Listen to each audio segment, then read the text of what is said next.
While there are a few exceptions, most cars, buses, and trucks have 4 wheels, 2 wheels on each axle. One of those axles are usually powered by the engine if the vehicle's 2-wheel drive. If the vehicle was 4 or all-wheel drive, then both axles are powered. Now if you've seen my video on the differences between all-wheel drive and 4-wheel drive, then you would know that during cornering, the wheels on the outside and inside turn at different speeds. This is where a differential comes in. If you still haven't read the title of the video, this video is going to be about differentials, their purposes, and the types of differentials there are. This is differentials and differential types explained in under 4 minutes.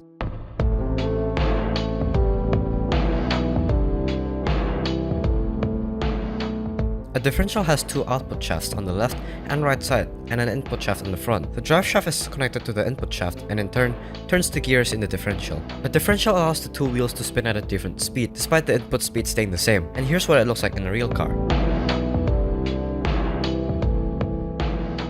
15. All right, here we go. Right away, you see it start picking up lube at the ring gear. We're at 15 miles an hour. You can see the lube coming up and make... A differential allows the input to keep turning while one of the 2 output shafts aren't able to turn. This kind of differential is known as an open differential.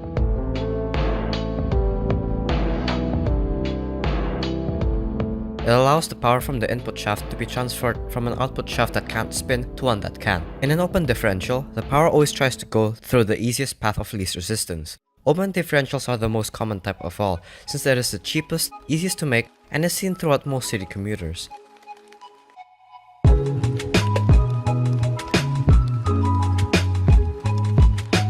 Another type of diff is called a locking differential.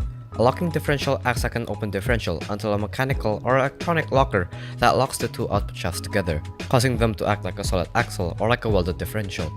Locking differentials are usually used for off-road purposes where traction is important. The downside of open differentials is that as soon as one wheel loses traction, all the power is sent through the wheel that has no traction whatsoever. Speaking of welded differentials,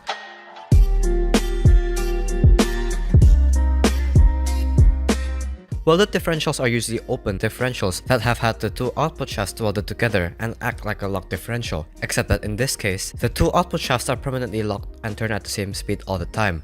Welded differentials make for great drift missiles on a budget, but not so great in daily driving. Nonetheless, Car Throttle made a video on what it is like to own a car with a welded differential, and I highly recommend you go check that out.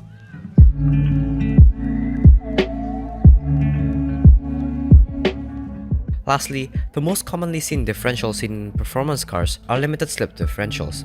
Limited slip differentials still allow both wheels to spin at different speeds, but at a certain point or threshold, it locks up and limits the difference in speed between the 2 output shafts. There are many kinds of limited slip differentials: viscous, mechanical, and electronic, and etc. I will cover and explain each one of those types in a separate video. Anyway, this was part 1 of differentials and differential types explained in under 4 minutes. If you would like to stay tuned for the second part explaining about the types of limited slip differentials, then you should subscribe and turn on the notification bell. It really helps me a lot. Other than that, if you found this video helpful or informative, please leave a like or maybe even share it with your friends or post it in the group chat somewhere. Anyways, I'll see you guys in the next video.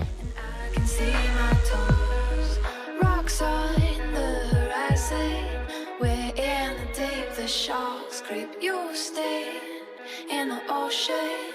Waves break on your chest. Salty eyes, wide open in the deep now.